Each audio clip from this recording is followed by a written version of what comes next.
ایک شخص کہتا ہے میرا باپ بڑا گنہگار تھا، میں نے غسل و کفن دے کے اسے دفن کیا، رات کو خواب میں اپنے باپ کو دیکھا، تعجب تب ہوا جب میں نے اپنے باپ کو جنت میں دیکھا۔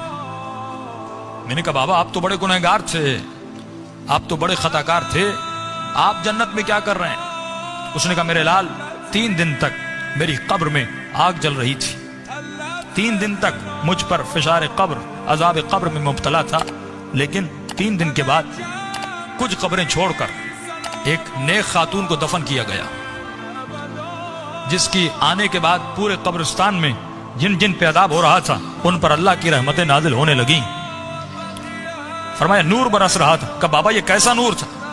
کہ جیسے اس کو دفن کیا پہلی رات بھی، دوسری رات بھی، تیسری رات بھی اس کی قبر میں حسین ابن علی آتے تھے۔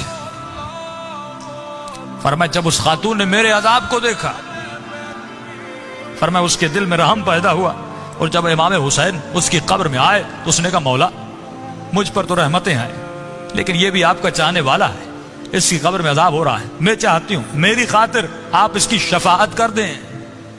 کہ اس وقت امام نے دعا کے لیے ہاتھوں کو بلند کیا، میرا عذاب ختم ہوا۔ کہ بابا وہ خاتون کون سی تھی؟ کہ اس کا نام یہ تھا، اس کے شوہر کا نام یہ ہے، فلاں محلے میں رہتی تھی۔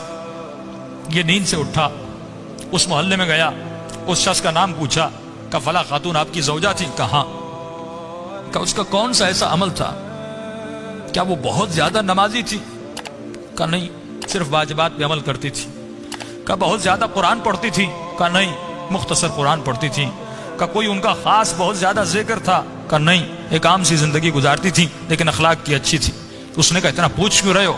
اس نے سارا واقعہ بتایا کہ آپ کی زوجہ کی خاطر میرے باپ کی شفاعت ہو گئی، کوئی تو ایسا عمل ہوگا جس کی وجہ سے امام حسین اس کی قبر میں گئے۔ تو فرمایا ایک عمل تھا جو کثرت سے کیا کرتی تھی۔ کہ وہ کون سا عمل تھا؟ فرمایا روزانہ زیارت عاشورہ پڑھا کرتی تھی۔ یہ مقام اذکرونی اذکرکم ہے کہ ہمارے چاہنے والوں تم ہمیں یاد کرو، ہم تمہیں یاد کریں گے۔